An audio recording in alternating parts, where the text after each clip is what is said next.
ನೋಡಿ, ಇದು ಖಾಸಗಿ. ಈಗ BID ಸಂಸ್ಥೆ MB ಪಾಟೀಲ್ ರೋಲ್ ಬೇರೆ ಬೇರೆನೆ.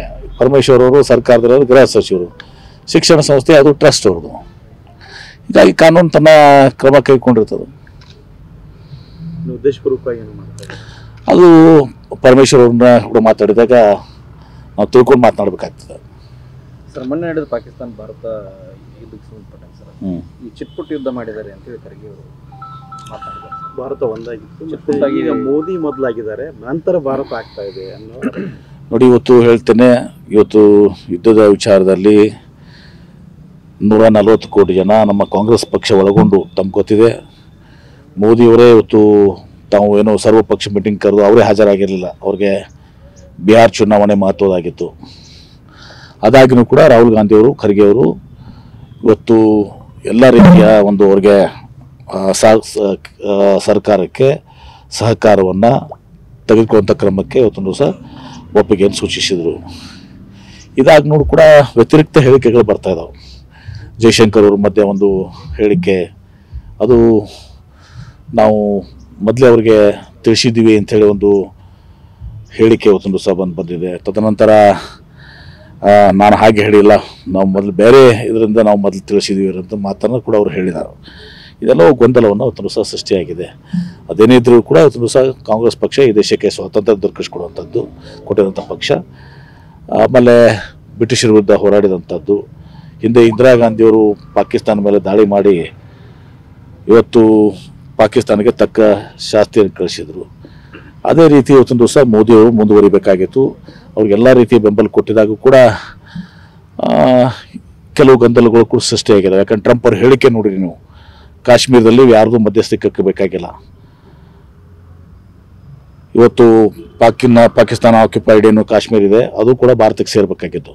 ಇದರಲ್ಲಿ ಯಾರ್ದು ಬೇರೆ ದೇಶಗಳ ಮಧ್ಯಸ್ಥಿಕೆ ನಮ್ಮಲ್ಲಿ ಒಂದು ದಿವಸ ಪರವಾನಗಿ. ಇದಾಗಿನೂ ಕೂಡ ಕೆಲವೊಂದು ಹೇಳಿಕೆಗಳು, ಟ್ರಂಪ್ ಮತ್ತು ಹೇಳಿಕೆಗಳು ಬರ್ತಾ ಇದ್ದಾವೆ. ಈ ಗೊಂದಲ ಸೃಷ್ಟಿಯಾಗಿದೆ. ಹೀಗಾಗಿ ವಿರೋಧ ಪಕ್ಷದ ನಾಯಕರಾಗಿ ಇವತ್ತೊಂದು ದಿವಸ ತಮ್ಮ ಅನುಭವವನ್ನು ಇವತ್ತೊಂದು ದಿವಸ ಅವ್ರು ಹೇಳಿದ್ದಾರೆ. ಇವತ್ತೊಂದು ದಿವಸ ಅದೇನೇ ಇದ್ರೂ ಕೂಡ ಕಾಂಗ್ರೆಸ್ ಪಕ್ಷ ದೇಶದ ಅಖಂಡತೆಯ ಸಲುವಾಗಿ, ದೇಶದ ನಮ್ಮ ಏನು ಸೈನಿಕರಿದ್ದಾರೆ, ಯಾಕಂದರೆ ರಾಹುಲ್ ಗಾಂಧಿ ಅವರು ಕೂಡ ಆತಂಕ ವ್ಯಕ್ತಪಡಿಸಿದ್ದಾರೆ. ಯಾಕಂದರೆ ನಮ್ಮ ಸೈನಿಕರ ಸುರಕ್ಷತೆಯೂ ಕೂಡ ಅಷ್ಟೇ ಮುಖ್ಯ ಅದ. ಅವರ ಮತ್ತು ನಮ್ಮ ಯುದ್ಧ ವಿಮಾನಗಳು ಇವೆಲ್ಲರೂ ಸುರಕ್ಷತೆ ಇದೆ. ಎಷ್ಟೋ ಒಂದು ಕಡೆ ಮಾಹಿತಿ ಸೋರಿಕೆ ಆದರೆ ಅದು ನಮ್ಮ ಸೈನ್ಯಕ್ಕೆ, ನಮ್ಮ ಇದಕ್ಕೆ ಗೊಂದಲ ಉಂಟಾಗ್ತದೆ. ಹೀಗಾಗಿ ಈ ಗೊಂದಲದ ಹೇಳಿಕೆಗಳು ಇವತ್ತೊಂದು ದಿವಸ ನಿಲ್ಲಬೇಕಾಗ್ತದೆ. ಅದು ಎರಡು ಸೈಡ್ ಅಂತಲ್ಲ, ವಿಶೇಷವಾಗಿ ಅವ್ರು ಸೃಷ್ಟಿ ಮಾಡಿದ್ದಾರೆ. ಜಯಶಂಕರ್ ಅವರು ಹೇಳಿಕೆ ಕೊಟ್ಟಿದ್ದನ್ನು ಇವತ್ತೊಂದು ದಿವಸ ಗೊಂದಲ ಸೃಷ್ಟಿಯಾಗಿದೆ ಇವತ್ತೊಂದು ದಿವಸ. ಆಮೇಲೆ ಪ್ರಧಾನಮಂತ್ರಿಗಳು ಇಂಥ ಸಂದರ್ಭದಲ್ಲಿ ಸರ್ವಪಕ್ಷದ ಏನು ಸಭೆಯನ್ನು ಕರೆದಿದ್ದಾರೆ. ಬಿಹಾರ್ ಚುನಾವಣೆಗಿಂತ ಇದು ಮುಖ್ಯ ಐತಲ್ಲ. ನಾವು ಯಾವಾಗಲೂ ಹೇಳ್ಕೊಂಡು ಬಂದಿದ್ದೀವಿ, ಇವತ್ತು ರಾಷ್ಟ್ರ ಮುಖ್ಯ ಇವತ್ತೊಂದು ದಿವಸ ಪ್ರಥಮ, ತದನಂತರ ಪಕ್ಷದ, ತದನಂತರ ಧರ್ಮ, ಜಾತಿ ಮತ್ತು ರಾಷ್ಟ್ರ ಪ್ರಮುಖ ಆಗಿದ್ದಾಗ ಬಿಹಾರ್ ಚುನಾವಣೆ ಪ್ರಮುಖ ಆಗೋದಿಲ್ಲ. ಪ್ರಧಾನಮಂತ್ರಿಗಳು ಕರೆದಂಥ ಸಭೆಗೆ ಅವರು ಪ್ರಧಾನಮಂತ್ರಿಗಳು ಇರಬೇಕಾಗಿತ್ತಲ್ಲ. ಇವತ್ತು ದಿವಸ ಗಂಭೀರತೆ ಇರ್ತೈತಲ್ಲ. ಎಲ್ಲೋ ಒಂದು ಕಡೆ ಈಗ ಇದಕ್ಕೆ ಆಸ್ಪದ ಮಾಡಿಕೊಟ್ಟಿದ್ದಾರೆ. ಮತ್ತು ಜಯಶಂಕರ್ ಅವ್ರ ಹೇಳಿಕೆ ಎಲ್ಲವೂ ಕೂಡ ಗೊಂದಲವನ್ನು ಸೃಷ್ಟಿ ಮಾಡಿದ್ದಾವೆ.